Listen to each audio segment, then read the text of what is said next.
Good evening, everybody. Earlier this afternoon, President Trump called me and informed me he was firing Director Comey. I told the President, Mr. President, with all due respect, you are making a big mistake. The first question the administration has to answer is why now? If the administration had objections to the way Director Comey handled the Clinton investigation, they had those objections the minute the president got into office. But they didn't fire him then. Why did it happen today? We know the House is investigating Russian interference in our elections that benefited the Trump campaign. We know the Senate is investigating. We know the FBI has been looking into whether the Trump campaign colluded with the Russians, a very serious offense. Were these investigations getting too close to home for the president? It is troubling that Attorney General Sessions, who had recused himself from the Russian investigation, played a role in firing the man leading it. So what happens now? Deputy Attorney General Rosenstein sat in the Judiciary Committee and promised to appoint a special prosecutor at the appropriate time. That time is right now. The American people's trust in our criminal justice system is in Rosenstein's hands. Mr. Rosenstein, America depends on you to restore faith in our criminal justice system, which is going to be badly shattered after the administration's actions today. This is part of a deeply troubling pattern from the Trump administration. They fired Sally Yates. They fired Preet Bharara. And now they fired Director Comey, the very man leading the investigation. This does not seem to be a coincidence.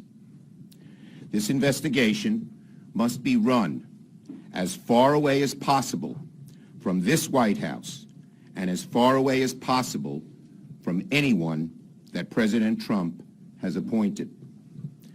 Given the way the president fired Director Comey, any person who he appoints to lead the Russia investigation will be concerned that he or she will meet the same fate as Director Comey if they run afoul of the administration. The American people need to have faith that an investigation as serious as this one is being conducted impartially, without a shred of bias. The only way the American people can have faith in this investigation is for it to be led by a fearless, independent special prosecutor.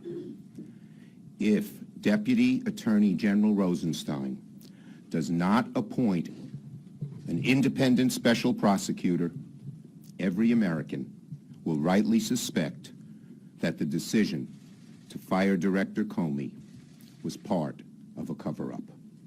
I'll take one or two questions. Are you suggesting that this was a part of a cover-up, and did you convey to President Trump that he should appoint, that a special prosecutor should be appointed? What was his reaction to your response? I simply said to him, Mr. President, in all due respect, you're making a very big mistake. And he didn't really answer. And I have said from the get-go that I think a special prosecutor is the way to go.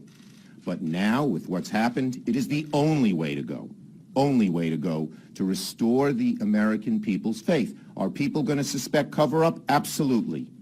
If an independent special prosecutor is appointed, there still can be some faith that we can get to the bottom of this. If not, everyone will suspect cover-up. But are you suggesting Yes. Senator Schumer, you told me last year before the election that you had lost confidence in Jim Comey because of how he handled the email scandal.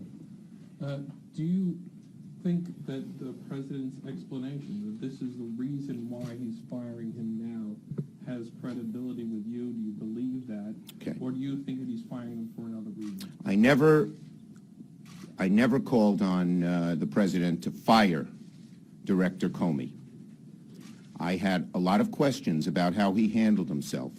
But the overwhelming question is this. If the administration had those same questions, the events occurred months ago, and they should have fired Comey on the day they came into office. All of them occurred before he came into office.